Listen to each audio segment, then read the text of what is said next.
ఎలుగుబంటి మరియు ఇద్దరు స్నేహితులు.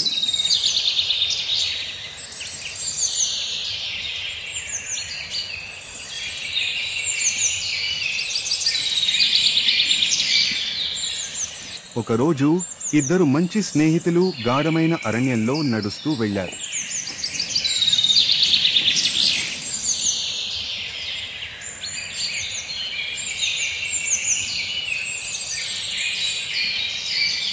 ఎత్తైన చెట్లు పొడవైన నీడలు వేస్తూ ఆ ఆకుల మర్మర శబ్దం గాలిలో నెమ్మదిగా వినిపిస్తోంది. వారు కబుర్లు చెప్పుకుంటూ నవ్వుకుంటూ మార్గాన్ని ఆనందంగా అన్వేషిస్తూ వెళ్లారు.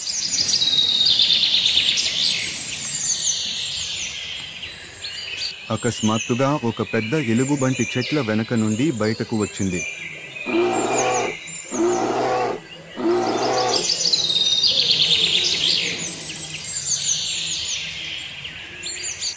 అది గంభీరంగా గర్జించింది. దాని పదునైన గోర్లు సూర్యరశ్మిలో మెరిశాయి. ఇద్దరు స్నేహితులు భయంతో ఉలిక్కిపడ్డారు. వారి గుండెలు గుబుగుబుమంటూ కొట్టుకున్నాయి.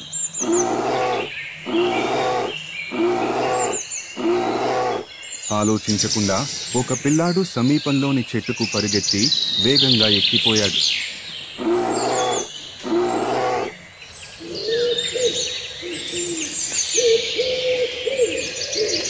తన స్నేహితుడిని మాత్రం సహాయం చేయకుండా అరణ్య మార్గంలో ఒంటరిగా ఉంచాడు.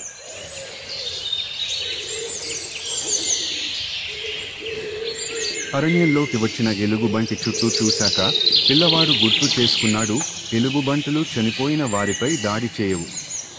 వెంటనే అతను నేలపై పూర్తిగా స్థిరంగా పడిపోయి ఊపిరి ఆపుకున్నాడు. ఎలుగుబంటి అతని వద్దకు వచ్చి అతన్ని దగ్గరగా చూస్తూ చెవిలో ఏదో మర్మంగా చెప్పి వెళ్ళిపోయింది.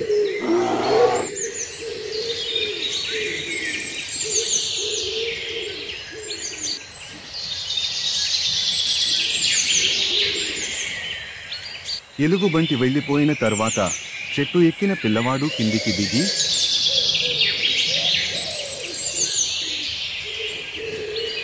ఎలుగుబంటి నీ చెవిలో ఏమి చెప్పింది అని అడిగాడు.